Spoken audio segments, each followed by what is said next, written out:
Trump just made huge sudden change to new Air Force One that will infuriate every liberal in US.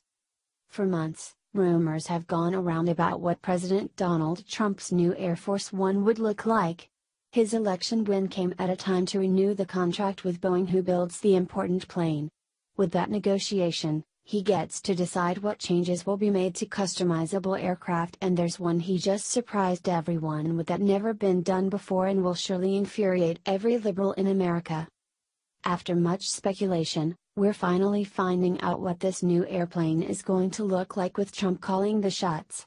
Always one to lead and never one to follow, Trump just pulled out what's probably one of the biggest surprises since becoming president. That's about as unique of a decision, and he is a commander-in-chief, and it couldn't be better played.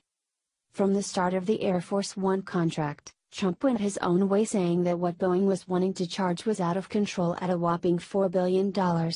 He famously said cancel order. Because of this, which led the contract for the brand new 747 into negotiations.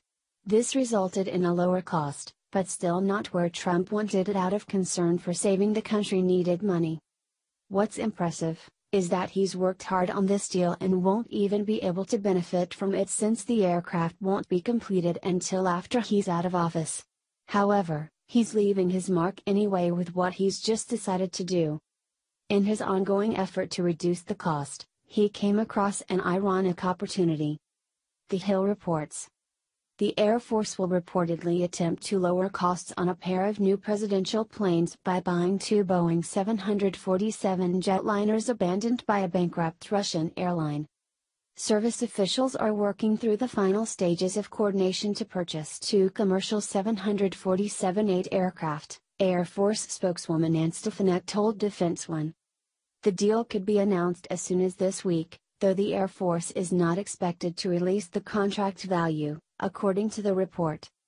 Officials said the Air Force is getting a good deal on the planes, which are, on average, listed at $386.8 million each. The two planes, which are slated to be altered to become Air Force One presidential aircraft, were originally ordered in 2013 by Russia's second biggest airline Transaero, which went bankrupt in 2015. Boeing flight tested and put the two jets in storage while it searched for a buyer, allowing the Air Force to negotiate a good deal for the planes, sources told Defense One. Considering the left's obsession with allegations of Trump colluding with Russia, this will surely send their witch hunt into overdrive. It's only a matter of time before liberals try to claim that this arrangement was somehow discussed in private meetings between Trump and Russia's leader, Vladimir Putin. This is because they refuse to see it for what it truly is, the first president in 8 years who has been frugal with the budget. In comparison to his predecessor, Trump's presidency is costing the American people far less.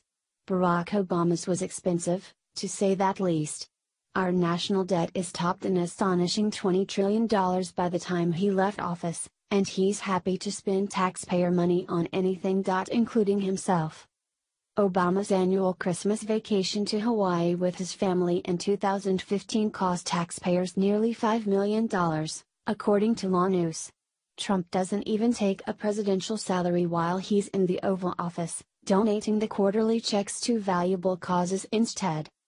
The Air Force had plans to build two new Air Force Ones to replace their aging counterparts when President Trump slammed out-of-control replacement costs on Twitter in December, the Hill's report continued. The steep price tag stems from a need to meet security requirements, including secure communications, anti-missile defenses, and the ability to withstand an electromagnetic pulse in the event of a nuclear explosion.